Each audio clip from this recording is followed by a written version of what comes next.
Hello दोस्तों, कैसे हैं आप सभी। आई होप आप सभी अच्छे होंगे। लकुलेश महादेव का वह उपाय जो गंभीर बीमारी को दूर करे। अगर कोई व्यक्ति घर में बहुत परेशान है, बीमार चल रहा है, उसकी बीमारी सही नहीं हो रही है और आप इलाज करवा करवा कर थक गए हैं, फिर भी आराम नहीं मिल रहा है, तो आप लकुलेश महादेव का उपाय करना शुरू कर दें। तो सबसे पहले आपको क्या करना है, इसके लिए आपको एक बेलपत्र चाहिए।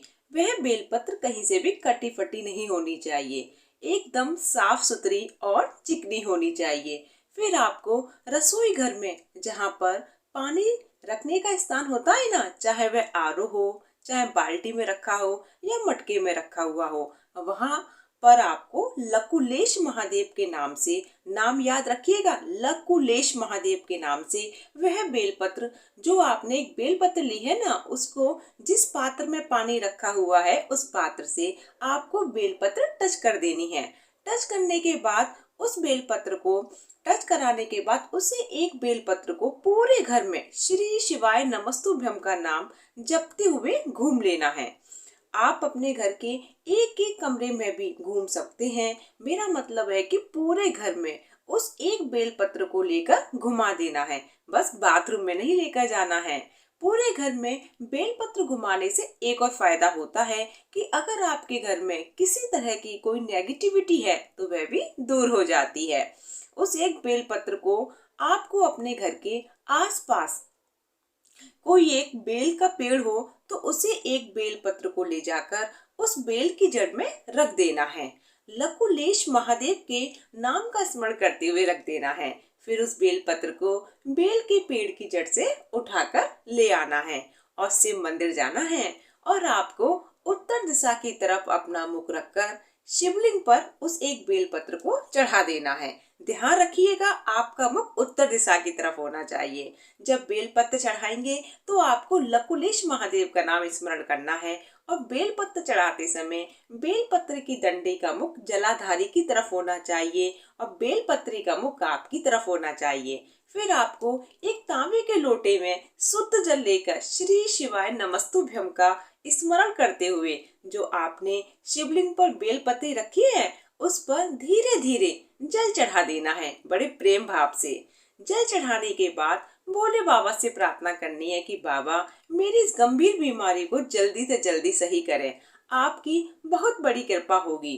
फिर वह जल जब जलाधारी से नीचे गिरेगा तो आपको उस जल को किसी बर्तन या पात्र में भर लेना है। और जो व्यक्ति बहुत ज्यादा दवाई खा रहा है फिर भी उसकी बीमारी सही नहीं हो रही है, तो उस जल को ले जाकर उस व्यक्ति को आचमन करना है। आचमन का मतलब होता है कि उस व्यक्ति को वह जल पिला देना है। अगर वह व्यक्ति बहुत ज्यादा बीमार है, किसी कारणवश वह जल पी नहीं पा रहा है, तो उस व्यक्ति के होठों से वह जल टच करा देना है और आपकी जो बीमारी है वो धीरे धीरे कम होती चली जाएगी। दूसरा उपाय, यह उपाय आपको मंगलवार के दिन करना है। इसके लिए आपको पान वाले के दुकान पर जाना है।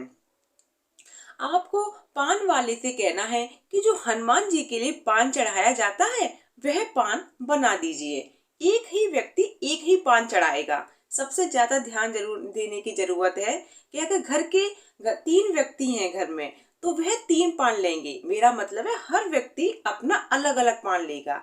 इसमें सबसे ज्यादा ध्यान देने की बात यह है कि पान मीठा होना चाहिए। जब आप पान बनवाएं तो वह पान पूरी तरह से शुद्ध होना चाहिए। फिर इसके बाद आपको हनुमान जी के मंदिर में जाना है और अच्छे भाव से हनुमान जी के सामने उस पान को समर्पित कर देना है।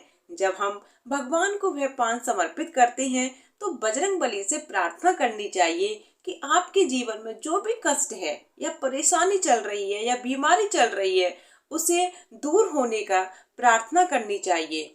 हनुमान जी को जो पान समर्पित किया जाता है उसमें चूना नहीं लगाया जाता है, ये बात मुख्य रूप से याद रखना। इस बात पे आपको हमेशा विशेष ध्यान रखना है कि उस पान में लौंग को अवश्य रखना चाहिए।